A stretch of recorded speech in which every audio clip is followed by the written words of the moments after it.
host, Heather Ashley, and welcome to another episode of Women of Her Story, a podcast dedicated to celebrating women who have made or are making their mark on our society.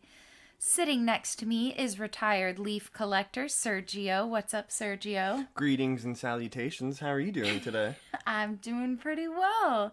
Are you ready to go back in time to ancient Celtic civilization? I've never been more ready for anything else.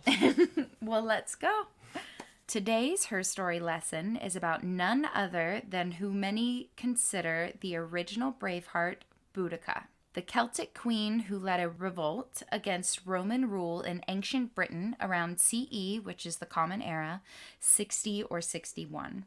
Boudica was born around 30 CE, and not only do we not know much about her early life, other than that she was born into an elite family in the, bear with me, Camulodunum, modern-day Colchester. But we don't actually know her real name, as Boudica is an ancient British word for victory, but it is a fitting name nonetheless. We've been able to piece together her movements and achievements by combining our knowledge of the Iron Age and early Roman Britain. Yeah, I was going to say, I wonder how much information they were able to compile on her, I'm sure, based on different information that they could get from different groups of, Like groups of people. Ancient historians and stuff. Yeah. I'm sure they were able to compile stories and facts about her based on, other people. Yeah. Well, we know that she was a striking woman. Historian Tacitus said, she was very tall, the glance of her eye most fierce, her voice harsh. A great mass of the reddest hair fell down to her hips. Her appearance was terrifying. I like that this historian, he took note of this, of her physical features in addition to her just being, a her strong presence. person. Yeah. He made it a point to take note of this. He was like, this is going to be for later on. Yeah. It is also said that even though she was a member of the elite, she was known to take off her jewelry and work in the field with her village. Wow. That's great. Yeah. When she was 18 years old, Boudica married Prasutagus, good enough, Sure. the king of the Iceni tribe. Oh, good for her. Yeah. 18? Yeah. Yeah. Okay, coming up. All right, there you go. Again, hands-on, working with the people, and then getting married. Yeah, her choice, clearly. In 43 CE, the Romans conquered southern England. Most Celtic tribes were forced to submit, but Prastugus, I'm changing the pronunciation because I'm not sure, struck a deal with the Romans. They would allow him to continue to stay in power over his tribe, and the Roman Emperor Nero would be their co-heir with his daughters, or would be the co-heir with his daughters to his kingdom and wealth. He was essentially a forced ally of the empire. I mean, I guess, you're either forcing an ally, he's partnership either with them, or you're an enemy. So, exactly. If he's stronger, you'd rather be under his thumb than... Yeah, I think it was just, in his mind, it was the best way to ensure survival for his tribe and his family. Safety, yeah, and still maintain some semblance of power. Well, in 60 CE, Prastugus died with no male heir. Oh. That's fine. Do you think the Romans held up to their part of the bargain? I'm absolutely certain they did. They were very fair people from what I remember in all of history and movies.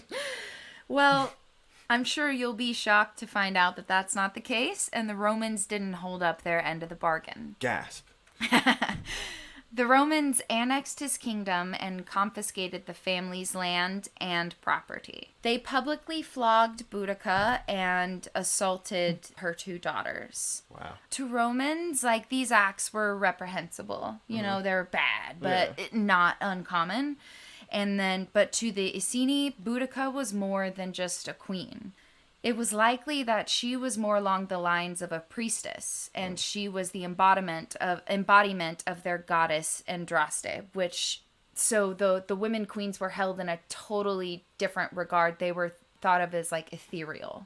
Oh, cool. So to see her and her daughters publicly violated this way it was a sign of offense. Huge. So, I'm sure they retaliated. So to them, these acts were like just a desecration, as to like anyone with a conscience. Sure. You know, like that's what you would hope. Messed up. Those Romans were not very nice. No. Couldn't they play nice? No. Ancient Celtic women were trained as warriors. They learned fighting techniques and how to use weapons. Boudica wasn't the first Iron Age warrior queen to lead her people to war. Cartimandua was the first British woman to be named in historical record. She ruled the Bellicose Brigantes. Oof, I'm so sorry, guys. I look up the pronunciations and I still can't get them. I really do. I write them out. It doesn't happen. So, but she ruled them in what is modern day northern England. Very cool. Back to Boudica. She had aid in her rebellion from her neighbors to the south, the Trinovantes. Mm-hmm. After Julius Caesar's second attempt to invade, they were the first native Britons to sign a treaty with Rome in 54 BCE. So this is a long time ago. Yes. And that long-standing treaty was on the verge of being broken. Their former capital, Camulodunum, was taken by the Romans. On top of that, the Trinovantes had been ordered to pay for and build a massive temple to Emperor Claudius. Does that sound like I don't think that's fair. No, that's not super not compromise. Fair. Yeah, we're gonna take over, and then you can build a temple build for us. You can build that for us as compensation for everything we went through, that you put us through, that we put you through. Yeah. That's not. Yeah, really good. Really good way to like make sure you got people on your side. They were fair people. Again, that's Romans. The stars aligned when the Roman provincial governor Paulinus he was away taking care of an uprising in Wales, and he was leading a military campaign there. So Boudica took this as her chance to lead the Iceni and members of other tribes in a rebellion. They defeated the Roman 9th Legion and destroyed Camulodunum. That was then the capital of Roman Britain. And they massacred the inhabitants. They burned it to the ground. There is actually a burned layer in Colchester from a few centimeters deep to half a meter deep. That is like actual remnants proof that this was fully burnt to the ground. Earth burning. Like, I wonder if it's part of like an exhibit, or if like people I wonder if it's just like out in the open for people to, you know, just kind of take pictures. Because you would have to dig to see it. Well, so right. I wonder if they have there's like a section. like a cave where people can go through, or if they've monetized that and they do like little tours. That would be interesting. I would love to see that. Yeah, we should look that up. Yeah. So they gave similar treatment to Londinium, which is now London. Yeah. Isn't that crazy? I didn't put two and two together. I didn't put two and two together. Yeah. Isn't that crazy?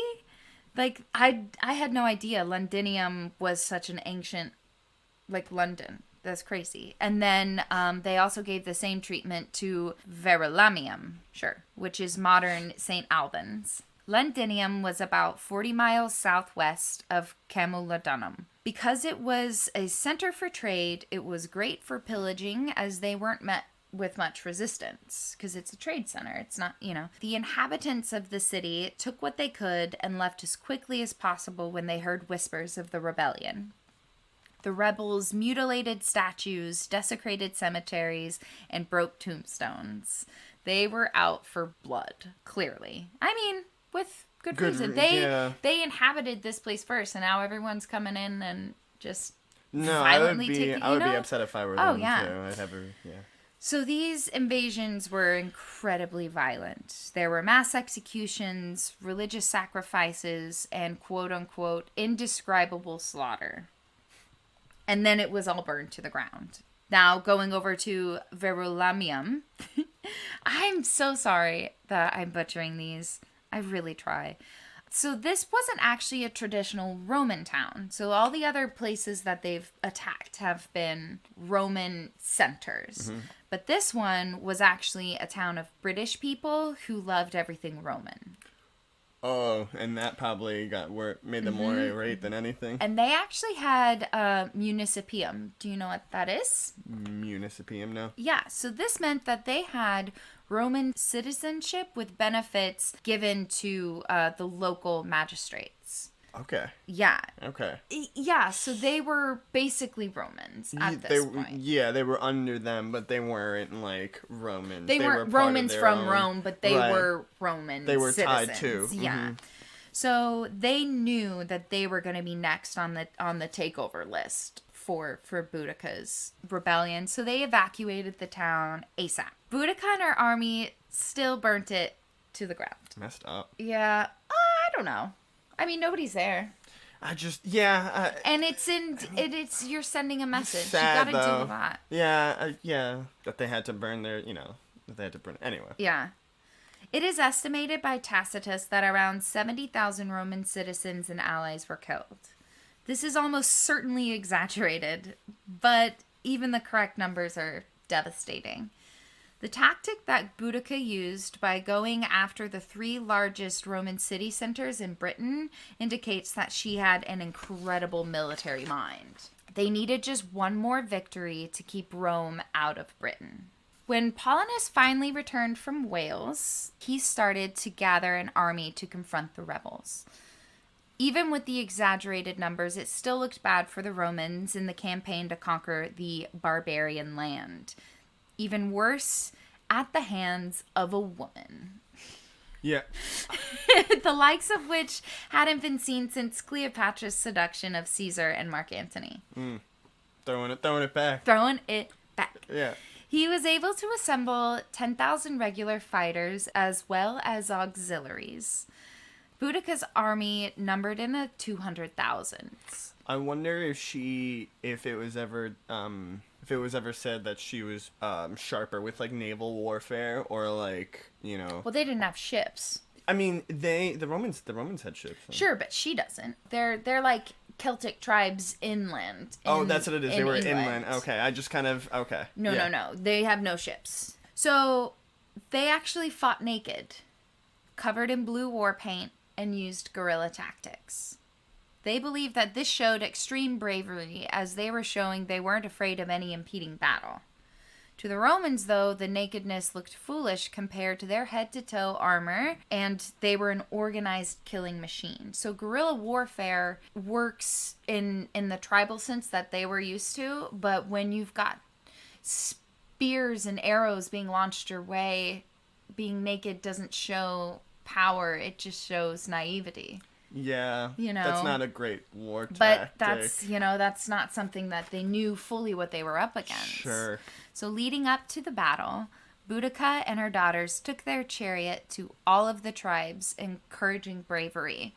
She proclaimed that she was descended from mighty men, but was fighting as an ordinary person who lost her freedom, had a bruised body, and had outraged daughters. Tacitus states that she said, quote, "Nothing is safe from Roman pride and arrogance.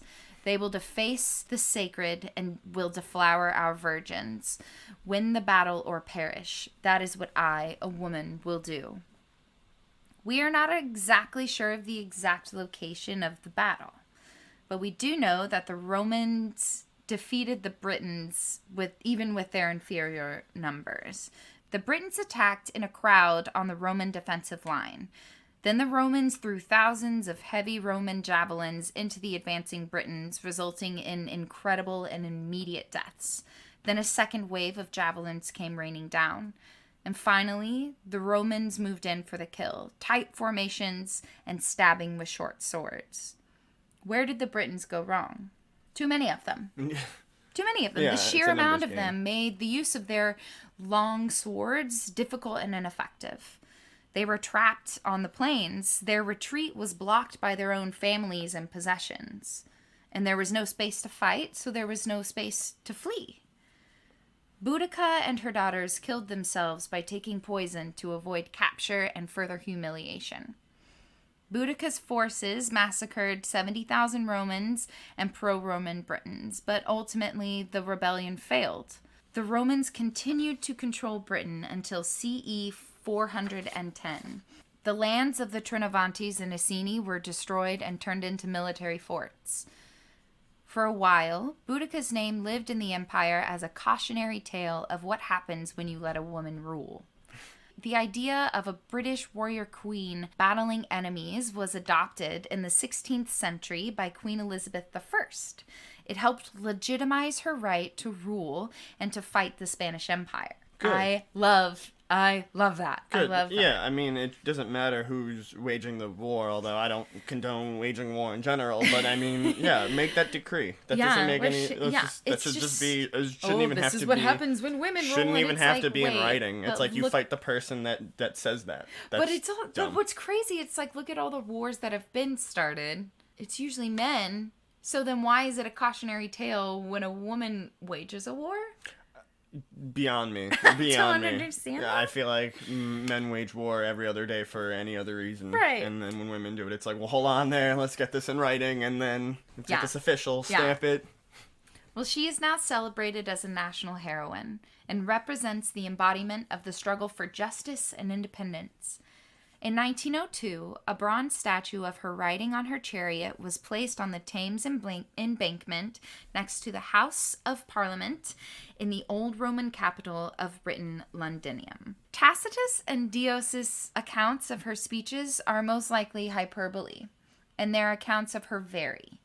Tacitus depicts her with bravery, morality, and the gods on her side, whereas Dio depicts her as ethereal, almost mythical, brave, using ancient and secret arts, and goddesses. I like that one better. Here's the rub. We don't know if she actually ever existed. Other than to promote one side of propaganda or another.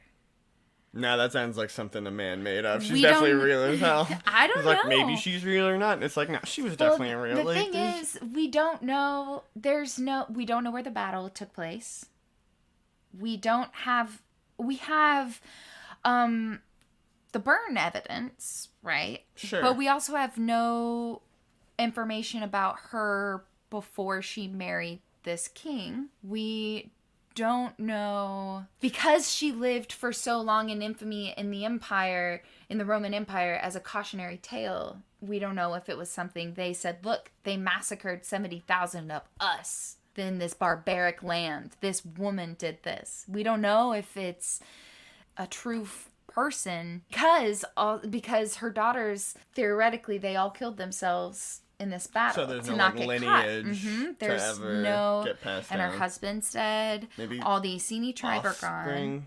Okay, so the DNA is so far back. All right, well, I like to think she exists. I'm going to imagine that's real. She's a real combination of a few people, you know? I hope she's just one person and that maybe it was just some Roman thieves who snuck in her, snuck in one night, took all her stuff so that there was never any real evidence, information or data. Yeah, I like that story better. Well, Vanessa Collingridge stated, for 2 millennia, Boudica had been reborn as hero and heretic, freedom fighter or dangerous red-haired virago. It's the paradox of the warrior queen that endures, a woman who has the power to bring forth life, but who can also bring death.